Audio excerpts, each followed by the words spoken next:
बीरबल ने चोर को पकड़ा। एक बार एक व्यापारी अपने किसी काम से कुछ दिनों के लिए प्रदेश से दूर गया हुआ था। जब वह अपना काम खत्म करके घर पहुंचा तो देखता है कि उसकी पूरी तिजोरी खाली है। उसकी मेहनत की सारी कमाई चोरी हो चुकी है। व्यापारी घबरा गया और उसने अपने घर के सारे नौकरों को बुलाया। व्यापारी के घर में कुल 5 नौकर थे। व्यापारी की एक आवाज पर सारे नौकर उसके सामने आकर खड़े हो गए। व्यापारी ने उनसे पूछा, तुम लोगों के होते हुए घर में इतनी बड़ी चोरी कैसे हो गई? जब चोर आकर मेरी पूरी तिजोरी साफ कर गया, उस समय कहाँ थे सब के सब? एक नौकर ने जवाब दिया, हमें नहीं पता ये चोरी कब हुई मालिक।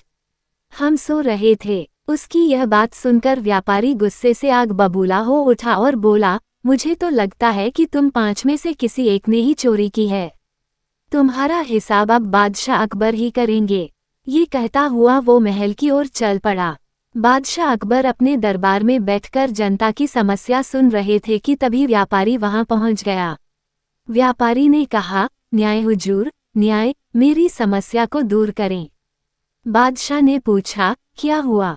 कौन हो तुम और क्या है तुम्हारी समस्या? व्यापारी बोला, मैं आप ही के राज्य में रहने वाला एक व्यापारी हूँ महाराज। एक जरूरी काम से कुछ दिनों के लिए प्रदेश से बाहर गया था। जब वापस आया तो मेरी सारी तिजोरी लुट चुकी थी। मैं बर्बाद हो गया हुजूर, मेरी मदद करें। ये सुनकर बादशाह ने व्यापारी से कुछ सवाल पूछे, जैसे कितना सामान चोरी हुआ, क्या उसे किसी पर शक है आदि। सवालों के जवाब मिलने के बाद अकबर ने व्यापारी का मामला बीरबल को सौंप दिया और कहा कि असली चोर को पकड़ने में बीरबल उसकी मदद करेंगे। अगले दिन बीरबल व्यापारी के घर पहुंचे। उन्होंने सभी नौकरों को बुलाया और उनसे पूछा कि चोरी की रात वो सभी कहाँ थे। सभी ने कहा कि वो व्यापारी के घर में ही रहते हैं और उस रात भी व्यापारी के घर में ही सो रहे थे। बीरबल ने उनकी बात मान ली और कहा, आप सभी को परेशान होने की जरूरत नहीं है। मेरे हाथ में ये 5 जादुई लकड़ियां हैं। मैं आप सभी को एक एक लकड़ी दूंगा। जो भी चोर होगा उसकी लकड़ी आज रात 2 इंच लंबी हो जाएगी और चोर पकड़ा जाएगा। हम सभी कल यहीं मिलेंगे। ये कह बीरबल ने सबसे हाथ में एक एक लकड़ी पकड़ाए और वहां से चले गए। दिन ढल गया। अगले दिन बीरबल फिर से व्यापारी के घर पहुंचे और उन्होंने सभी नौकरों को अपनी अपनी लकड़ी के साथ बुलाया। जब बीरबल ने सबकी लकड़ी देखी तो उन्होंने देखा कि एक नौकर की लकड़ी 2 इंच छोटी है।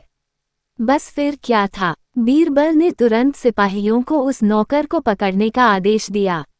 व्यापारी इस पूरी घटना को समझ नहीं पाया और असमंजस से बीरबल की तरफ देखने लगा।